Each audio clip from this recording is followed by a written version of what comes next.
Então, assim, você está dizendo, professor, que todo mundo que vai ensinar no curso de RI tem que ser bacharel em RI? Não, não é isso que eu estou dizendo, não. Mas você tem que, aquele corpo docente tem que conhecer a área, tem que ter alguma formação na área. De repente você se formou em geografia e está dando aula no curso de RI, mas você fez uma especialização, você fez um mestrado em RI, você se aprofundou na área. Ou você tem publicações, pesquisas que demonstram que você domina isso, né? Então, assim, esse corpo docente tem que ter essa qualificação que eu entendo que é um requisito mínimo para você formar pessoas naquela área, né? Ninguém concebe um quadro docente no curso de medicina que não tem estudado medicina. Toca la clave, suena el bombo.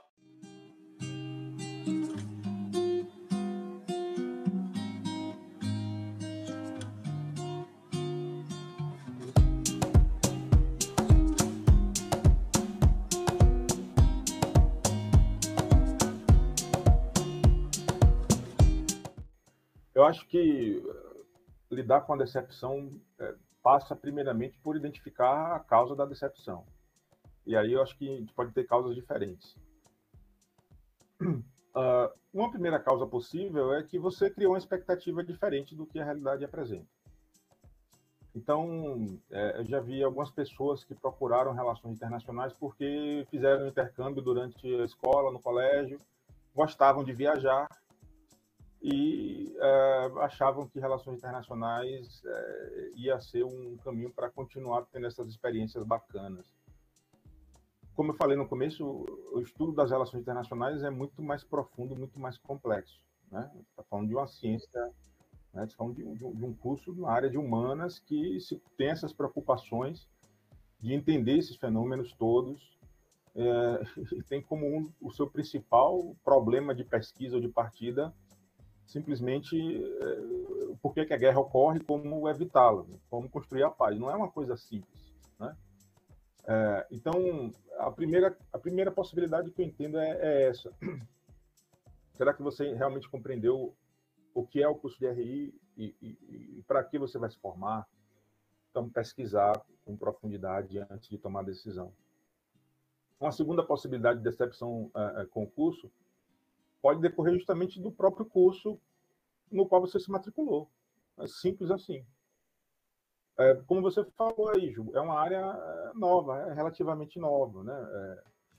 Essas diretrizes curriculares elas foram aprovadas em 2017, é pouco tempo, meia década, né?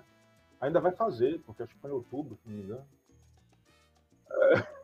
Não vou nem entrar nesse mérito de quem já se formou, eu já estava formado há muito tempo. Então, assim, essas diretrizes estabelecem, como você falou, um padrão do que deve ser, minimamente do que deve ser um curso de RI no Brasil. É pouco tempo. Então, assim, tem uma galera pré-diretrizes e uma galera pós-diretrizes. No momento pré-diretrizes curriculares, estou falando especificamente sobre o Brasil, você tinha uma diversidade muito grande de padrões, apesar de existirem assim, direcionamentos do MEC sobre, né, qual o padrão de qualidade do curso, o que é que deve ter, etc. Mas você tinha uma miríade muito grande de cursos com matrizes curriculares muito diferentes, com disciplinas que você tinha em um curso, mas em outro não tinha, etc. Pós-diretrizes, a coisa melhorou bastante, eu entendo que melhorou bastante.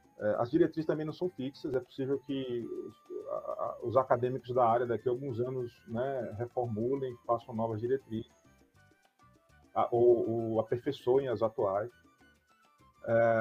Mas já é um segundo momento. Ainda assim, nesse segundo momento, pós-diretrizes, é possível que você tenha feito curso que não tenha sido bem montado, que não tenha uma estrutura curricular bacana, que não tenha podido contar com professores com a formação necessária para lecionar, enfim, você pode ter caído numa instituição que toma decisões para racionalizar custos e coloca isso em prioridade, né, em detrimento da qualidade do ensino, da formação. Aí você tem uma série de possibilidades para explicar essa decepção, dentro desse recorte da decepção com o curso, né? E a gente pode falar um pouco mais sobre esses elementos, inclusive na hora de tomar a decisão para escolher o curso que você vai fazer e onde você vai estudar. Uma outra possibilidade de fonte da decepção pode vir do próprio mercado mesmo, né? Você está fazendo, está se dedicando, seu curso é bacana, mas na cidade onde eu estudo relações internacionais não existe muito espaço para estagiar ou para profissional da área, né? A gente tem alguns exemplos assim no Brasil de cidades que têm cursos de relações internacionais, que são bons cursos de relações internacionais, mas a própria dinâmica local não colabora para que essa experiência universitária seja potencializada ao máximo proveito possível, né? Agora, aí tem um detalhe, né? É importante você ter em mente também que o mercado de relações internacionais não é só da sua cidade, certo? Então, você pode estudar, sei lá, não existe, eu desconheço, mas vamos supor que, aliás, existe, tem sim uma universidade federal, como eu posso cometer essa gafe, no interior da Bahia tem um curso de relações internacionais muito bom, uma universidade federal. A cidade em si talvez não tenha tantas oportunidades para você estagiar ou atuar já na área internacional enquanto de sua graduação, né, durante a sua graduação. Mas você está estudando para competir ou por vagas em qualquer lugar, certo? Se o curso for bom. Então, eu acho que a pandemia aprofundou mais a questão dos empregos de home office. Então, você pode trabalhar numa multinacional daqui de Salvador, que não esteja aqui na cidade.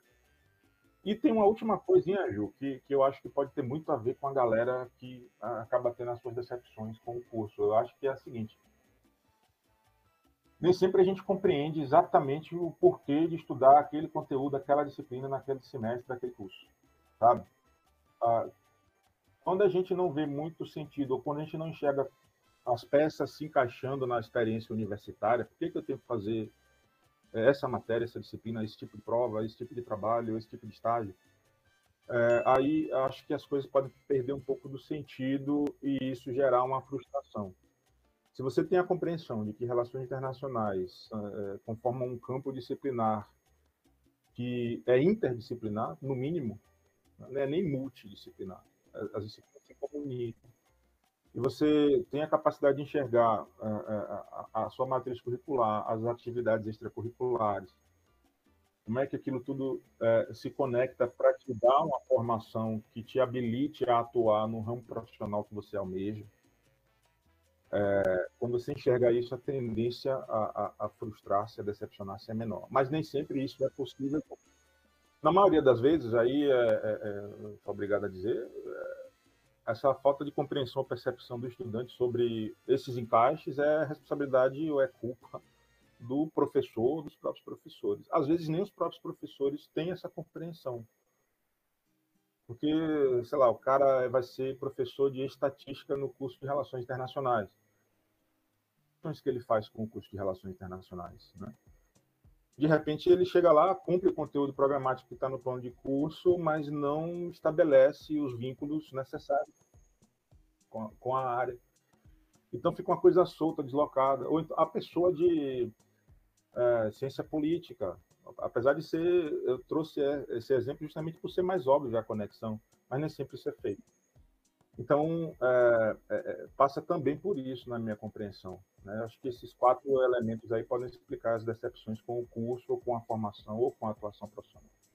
Acho que o primeiro de tudo é o que é o curso, né? O que é a área, né? O que é o campo disciplinar, tudo aquilo que eu falei mais cedo. E depois, se você se encaixa nisso, né?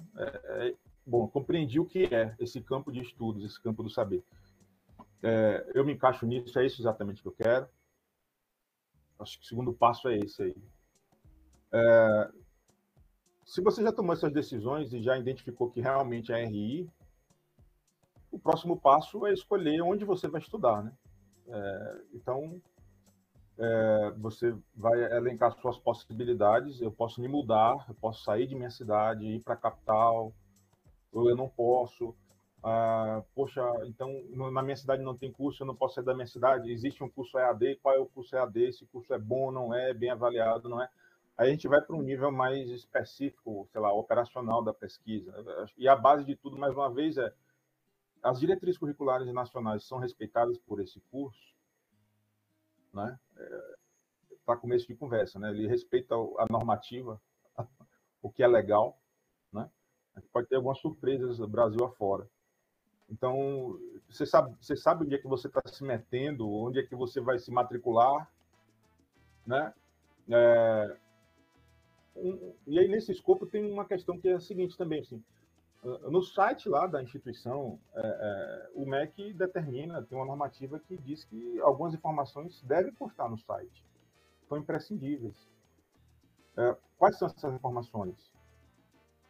O quadro de professores tem que estar lá postado. A matriz curricular com carga horária tem que estar lá à disposição, certo? Então, se você entra no site da Universidade X e você já percebe que aquelas informações não constam ali, isso não é um bom indicador.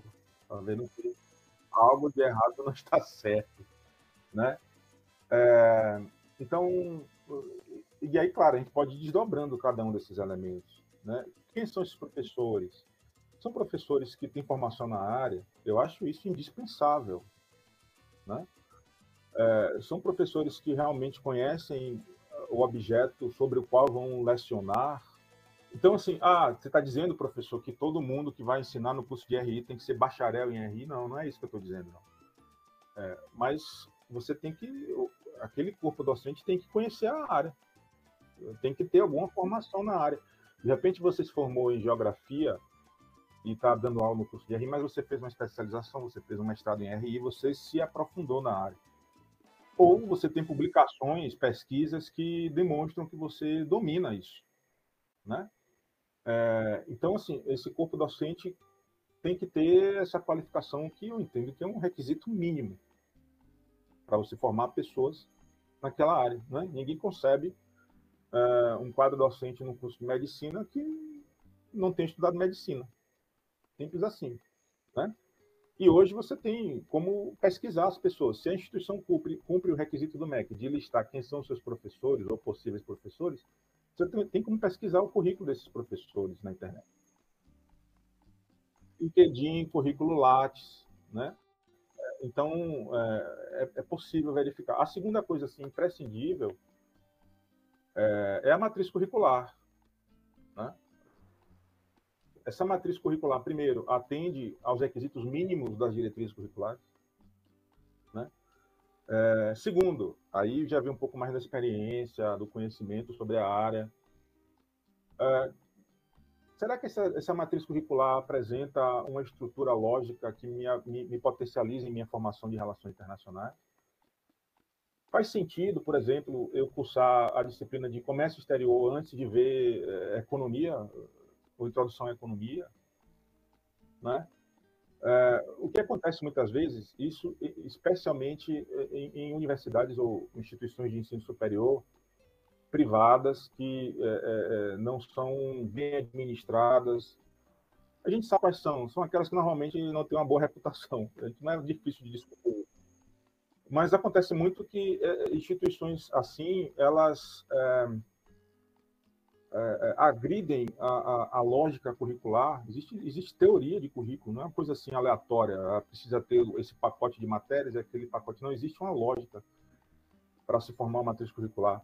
Elas agridem essa matriz curricular para viabilizar economicamente a oferta do curso e garantir matrícula, fazer junção de turma, né? Então é importante você conversar com as pessoas que estão fazendo o curso, com as pessoas que já se formaram, ou pessoas que estudaram, mas não continuaram, para entender. Seu coleguinha estava numa turma com 150 alunos, será que o professor vai corrigir 150 provas, dando o retorno pedagógico, o feedback necessário para a sua formação? Aí a gente já cai de novo na questão do quadro de professores, né? Professor, gente, é uma profissão. Então, assim, para você ser professor, você tem que ser profissional. Às vezes as pessoas perguntavam assim, pergunte a qualquer professor, com certeza essa pessoa já ouviu essa pergunta. você trabalha com alguma coisa ou você só dá aula? Ou você só é professor? Né? Então, assim, às vezes a gente tem que se preocupar com o perfil também. Você contrata, hipoteticamente, mas fulano de tal é diplomata, ele vai dar aula lá na graduação. Fantástico, essa pessoa tem um conhecimento, né, ou pode ter um conhecimento bacana, gigantesco, mas será que essa pessoa sabe como dar uma aula, sabe o que é o mínimo do ponto de vista pedagógico para formar uma outra pessoa? Ser professor é mais do que transmitir ou despejar o conteúdo, né? É identificar se você realmente está garantindo ou avançando na formação daquele sujeito, né? Então, assim, tem umas coisas que são imprescindíveis e você só vai descobrir isso conversando com as pessoas. Eu recomendo isso. Então, converse com as pessoas. Seu canal tem um monte de gente que pode, né, dar informações, trocar ideias, né? Mais uma vez, LinkedIn, outras redes sociais. Converse com as pessoas daquela instituição que se formou ali, ou que estuda ali, ou que já estudou ali, e pergunte, né? Pergunte sobre a reputação acadêmica e administrativa da instituição, né? Como é que ela é vista no meio acadêmico, como é que ela é vista pelo mercado ou por quem contrata, né? E tem umas coisinhas assim que são muito simples. Se você entra numa matriz curricular, por exemplo, no site da universidade, vai estar lá bonitão, tudo, né? Aí você vê que no primeiro semestre você vai ter teoria geral do Estado. Faz sentido? Eu te pergunto, Juliana, como colega de RI, existe? Não, não, não é nem essa a questão. Eu te pergunto o seguinte: existe uma teoria geral do Estado? Não, veja, esse é um erro de origem. Assim. Não existe uma teoria geral do Estado, como não existe uma teoria geral da administração, nem uma teoria geral das relações internacionais. Se você tem uma matriz curricular, existem correntes teóricas, pois existe um consenso, então, sobre o que é o Estado, sabe? Existem diversas correntes teóricas, existem diversas perspectivas, existem os positivistas, os pós-positivistas, existe uma porrada de gente. Se você tem uma matriz curricular, portanto, que já erra conceitualmente o que deveria ser o nome de um componente curricular de uma disciplina, talvez seja interessante você verificar se esse curso vai te oferecer uma boa formação. Daí a importância de conversar com as pessoas, daí a importância desse trabalho que você faz no seu canal, sabe? E as pessoas também têm que correr atrás, pesquisar. É seu futuro. Você vai investir tempo, dinheiro naquilo ali. Você pode ficar 4 anos para né, se formar. Se fizer um intercâmbio ou tiver alguma situação, pode demorar um pouco mais. Uma parte, um pedaço assim, de grande importância de sua vida, um momento de transição.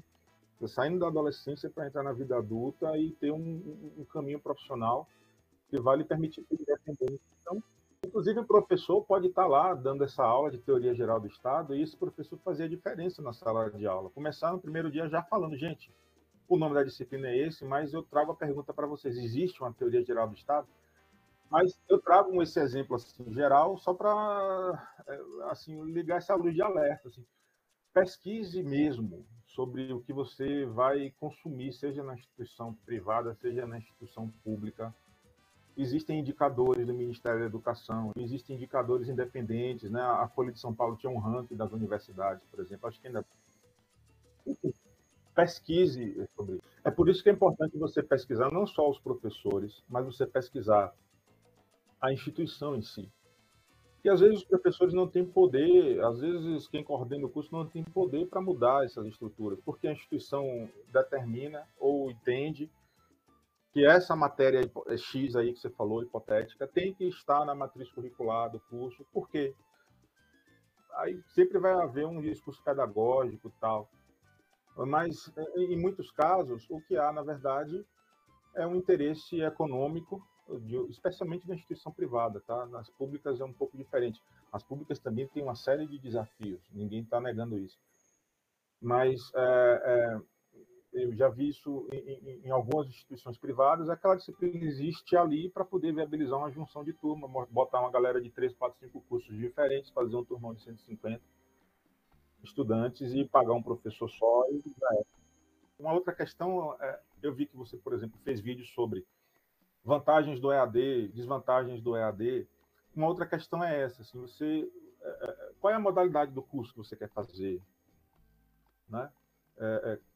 O problema não é o modelo, se é EAD, se é online, se não é, se é presencial.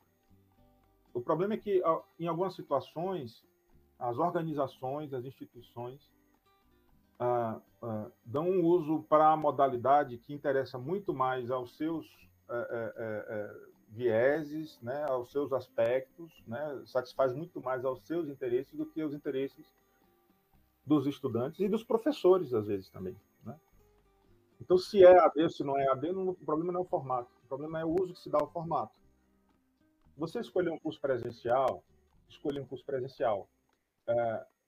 eu quero ter, portanto, aulas na sala, eu quero sair de casa e ir para a sala de aula e ter aula lá com o professor, com os meus colegas.